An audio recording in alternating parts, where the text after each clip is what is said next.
असल में हुआ ये कि लड़की को बेसमेंट में बुलाया गया, वैन वाले ने उसको बुलाया बेसमेंट में कि मेरी बात सुनो, फीस के हवाले से कोई बात करनी थी।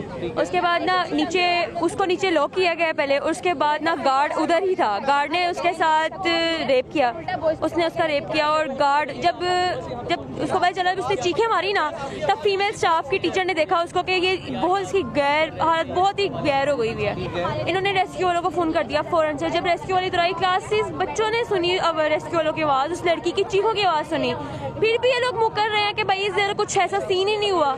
अच्छा बच्चे, मुझे एक बात बताओ कि क्या इसमें वैन वाला भी इन्वॉल्व था? क्या वैन वाले ने भी उस बच्ची के साथ रेप किया या सिर्फ वो बच्ची के साथ उस गार्ड ने रेप किया था?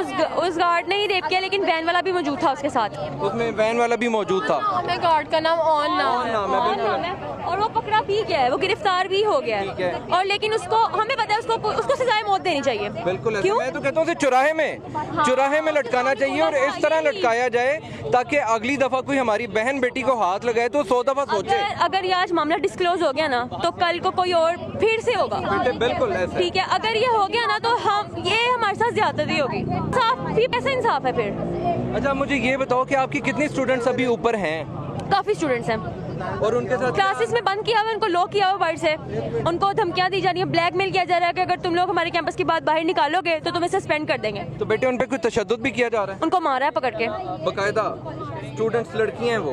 प्रिंसिपल ने मारा है, प्रिंसिपल ने खुद मारा है। हमारे साथ लड़की थी, वो बात करने गई, प्रिंसिपल ने उसको प्यार से अंदर बुलाया और उसको गार्ड ने उसका हाथ पकड़ के उसके साथ जबरदस्ती करने की कोशिश की, उसको मारा। अच्छा बच्चे, एक मुझे और बात बताएं, अभी जो यहाँ प्रेजल वैन थी उसमें कितने, वो क्या हुआ वहाँ पे? उसमें काफी पीयू के लड़के लड़कियां और हमारे भी काफी बॉयज गए पीजीसी के। तो वो क्या तोड़ फोड़ कर रहे थे, क्या वजह थी? तोड़ फोड़ इसलिए कर रहे थे क्योंकि वो उनकी बात सुनने के लिए बाहर नहीं आ रही थी, तो फिर उन्होंने तोड़ फोड़ ही करनी थी। और क्या करना था, तोड़ फोड़ तो कब से कर दिया और कब से खत्म हो गया है।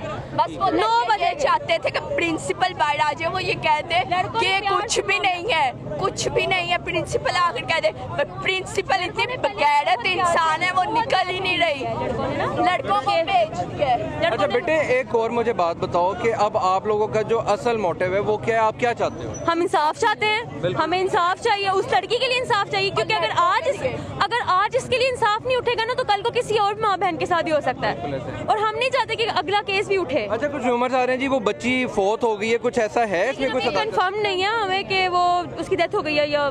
ठीक है, और उसके घर वालों से आपका कोई राब्ता हुआ? नहीं, उसके घर वालों से कोई राब्ता नहीं हुआ, लेकिन उसके घर वालों को ब्लैकमेल किया है और उन्होंने डेथ हो गई है। वो कह रहे हैं कि लड़के कहते उसको मारा है, किसी गार्ड ने उसके सर पे मारा है और पुलिस वाले ने गन उसकी पसली में मारी है, उसकी पसली डैमेज, गोली मारी, गन ऐसे करके जोर से, और ना गार्ड ने उसके सर में हराम मगज के ऊपर डंडा मारा है, उसकी टाइम। और जो लड़के इधर थे वो अपने दोस्त को उधर कैंपस साइड में बचाने गए, लेकिन उन्हें भी डंडों से मारकर वापस भेज दिया। और अब लड़के पंजाब कॉलेज में पहली दफा ऐसा वाक़या हुआ या पहले भी होता है? पहली दफा हुआ है ये, पहली दफा इस कैंपस में हमारे नहीं, वैसे भी पहली बार हुआ।